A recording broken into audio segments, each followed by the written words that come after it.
ভারতের উত্তর পূর্বাঞ্চলের প্রবেশদ্বার এবং কৌশলগতভাবে অত্যন্ত সংবেদনশীল শিলিগুড়ি করিডোর বা চিকেন স্নেককে ঘিরে নতুন পরিকল্পনা শুরু করেছে ভারতের কেন্দ্রীয় সরকার।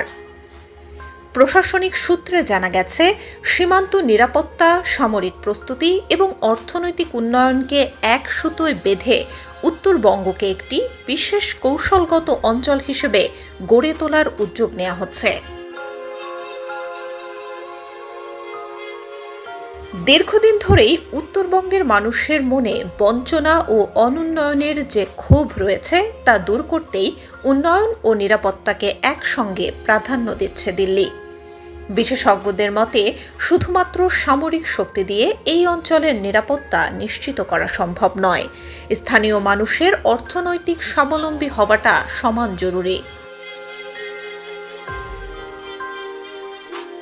পরিকল্পনায় রয়েছে করিডোরের যোগাযোগ ও অবকাঠামোগত উন্নয়ন, সীমান্তবর্তী সড়কগুলোকে 4 লেনে উন্নীত করা, বিকল্প পাহাড়ি রাস্তা নির্মাণ এবং বিমান ও রেল অবকাঠামোর আধুনিকীকরণ।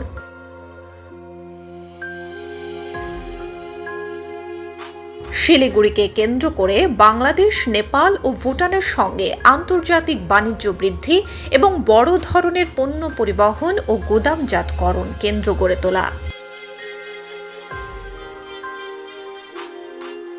এছাড়াও শিক্ষা, চিকিৎসা, প্রযুক্তি ও পর্যটন খাতে বড় বিনিয়োগের মাধ্যমে নতুন শিল্পনগরী গড়ে তোলা, যা বিপুল কর্মসংস্থান সৃষ্টি করবে।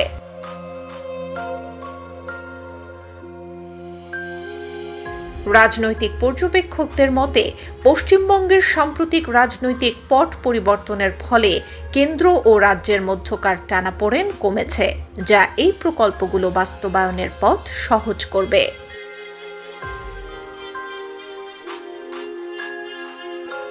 তবে এই উদ্যোগ নিয়ে বিতর্কও রয়েছে।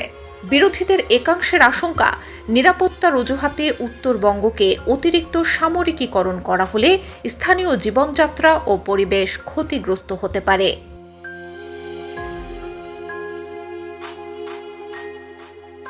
সব মিলিয়ে বিতর্ক থাকলেও কেন্দ্রীয় সরকারের লক্ষ্য স্পষ্ট।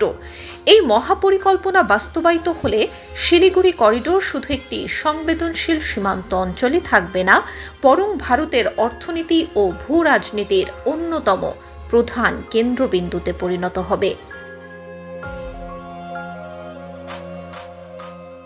Desk report, B news 24।